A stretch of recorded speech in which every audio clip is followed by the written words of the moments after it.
대한민국 최악의 총기 난사 사건이라 불리는 우범곤 순경 총기 난사 사건. 이 사건을 우순경 사건이라 부르기도 한다. 국내 최다 살인 기록인 62명을 연달아 살해한 연쇄 살인과는 다른 연속 살인범이다. 당시에는 해당 사건으로 기네스북에 등재되기까지 했다. 이후 이 기록은 2011년 노르웨이 연쇄 테러범 아네르스 베링 브레이비크가 경신했으나 여전히 국내에선 우범곤이 가장 많은 살인을 저질렀다. 우범곤은 부산 동구 초량동에서 경찰관의 4아들 중 셋째로 태어났다. 어린 시절 별다른 말썽 없이 평범하게 보냈으며 장차 경찰관이 되어 아버지처럼 권총을 차고 일하겠다 했다고도 한다. 하지만 중학교 진학부터 내성적이던 성격이 두드러지고 학업에도 흥미를 잃어 잦은 무단결석을 했고 고등학교 시절에는 열등생이 되고 말았다. 특히 고등학교 3학년 때 아버지가 대장암으로 병사하면서 가세가 기울자 우범곤은 삐뚤어지기 시작했다. 해병대에서 군 복무를 했으며 특등사수로 뽑힐 정도로 사격 솜씨가 뛰어났다고 한다. 제대 후 경찰관이 된 우범곤의 초임지는 부산 남부경찰서 감만 3파 출소였다. 이후 서울특별시 101경비단에 선발되어 청와대 경호원에 근무했으나 중도 전출당하여 경상남도 의령군의 국류지서로 좌천되었다. 부산에서 근무할 당시부터 피의자들을 함부로 다루거나 윽박지르는 등 포악한 성격을 드러냈다고 하며 당시 동료 순경에 따르면 평소 유순하다가도 술만 마시면 성격이 난폭해져 꼭 무슨 사고를 낼 사람 같았다고 한다.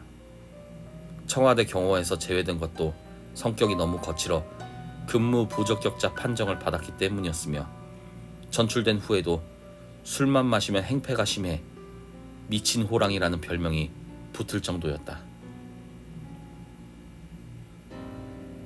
1981년 12월 30일 국류지서로 전군 온 뒤 이듬해 2월 8일에 하숙을 하던 우범곤은 이웃집에 살던 전모 씨와 사귀게 되었고 3월 9일에 전 씨의 집에서 동거 생활을 한다. 동거에 들어가기 전에 전 씨의 부모는 결혼한 뒤 함께 살라며 만류했지만 우범곤이 결혼 비용이 없다며 가을에 결혼식을 하기로 하고 당장 혼인신고부터 하겠다고 고집했다.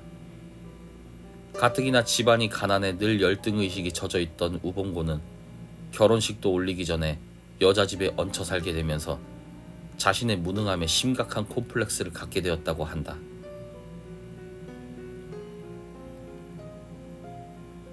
사건의 발단. 사건은 정말 사소한 이유로 시작되었다.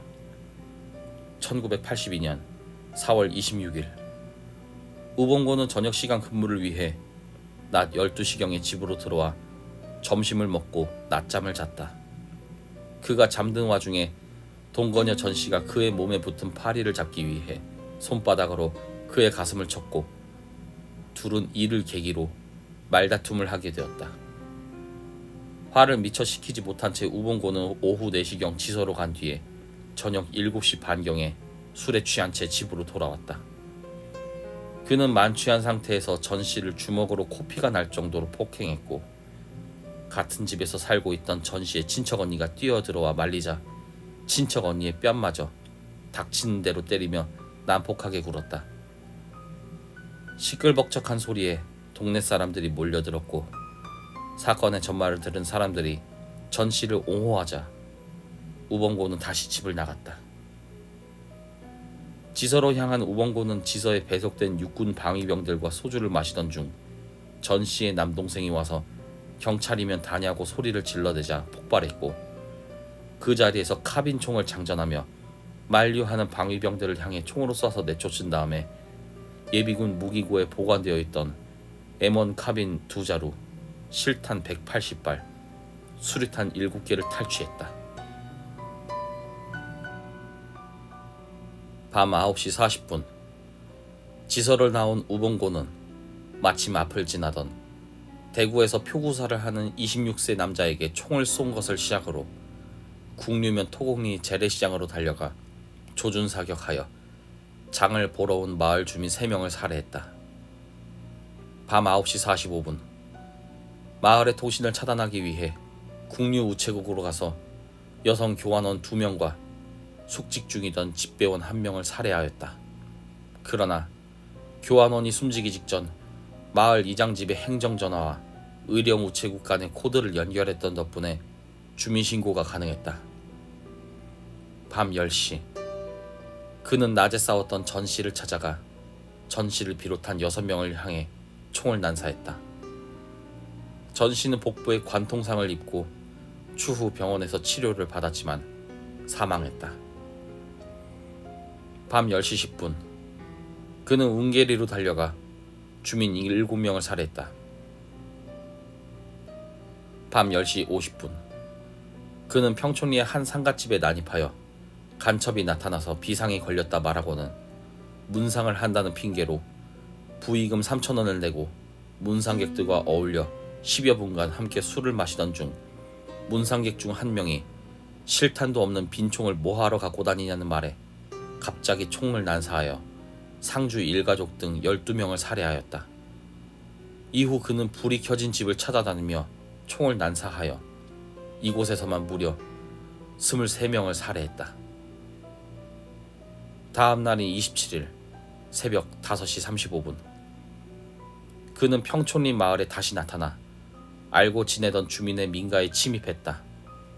그는 일가족 5명을 깨운 뒤 갖고 있던 수류탄 2발을 한꺼번에 터뜨렸고 그 자리에서 우범곤 본인을 포함해 4명이 폭사했다.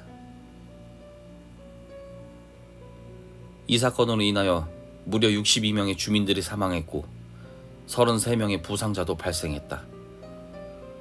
6명의 희생자는 병원에 옮겨져 치료를 받다가 총상이 악화되어 사망했다. 우범곤이 의령군 일대 4개 마을을 거의 쓸다시피 하여 살인을 저지르다 보니 시골 사회 규모를 감안하면 심각한 피해를 남겼다. 조상 대대로 친척 일족이 모여 사는 산골 마을의 특성상 일가족이 모조리 몰살당하거나 가족들을 모두 잃고 일가 중 혼자만 살아남은 경우가 많았다. 우체국에서 숙직하다 참변을 당한 집배원의 경우 그의 부인마저 집에서 우범곤에게 살해되는 바람에 슬아의 3남매는 하루아침에 고아가 되는 비극을 맞이했다. 첫 번째 희생자인 청년과 우체국에서 피살된 교환원 아가씨는 미혼으로 사망한 것이 비통하게 여겨져 유족들끼리 합의하에 영혼 결혼식을 올려주기도 했다. 범행이 일어났던 의령지방엔 아직까지도 4월 26일, 27일 이틀 동안 제사를 지내는 집이 많다고 한다. 국민을 지켜야 할 경찰이 전대미문의 흉악범죄를 저질렀다는 충격과 사건 진행 당시 진압을 위해 출동한 경찰들의 비열함과 무능함에 피해가 커졌다는 점 때문에 전국적으로 여론이 폭발하여 전두환 정부는 내각 사퇴 압력에 직면했다. 한편 정부 합동조사반은 이 사건이 상부의 보고도 늦고 출동도 늦은 데다 진압마저 미온적이었기 때문에 국류지서장 허창순, 의령서장 최재윤을 파면 구속 기소하고 관계자 수명을 직위 해제시켰다. 당시 내무부 장관이었던 서정화는 책임을 지고 문책성으로 사임하였고 후임으로 체육부 장관이었던 노태우가 임명되었다. 그리고 국회 내무위에선 야당 의원들은 이 사건이 단순한 치안 문제가 아니라 보고체계와 무기관리 등 당국의 치안 정책에 심각한 문제가 있다며 내각 총사퇴까지 요구했다. 전두환 정권은 지역 주민들의 민심 이반을 막기 위해 전두환 대통령이 직접 의령군을 찾아가 주민들에게 사과와 보상을 약속하였다. 사건이 일어난 의령군 등 서부 경상남도 지역은 대구 경북과 함께 5공화국과 민주정의당의 핵심 지지 기반이었으므로 전두환으로선 아무리 간선제를 한다 해도 눈치를 안 볼래야 안 볼 수가 없었다. 국가배상심의위원회를 만들어 사망자 1인당 최고 1,900만 원을 지급했다. 이와 별도로 사망자 장례비로 30만 원, 조의금으로 600만 원을 유족에게 지급했다.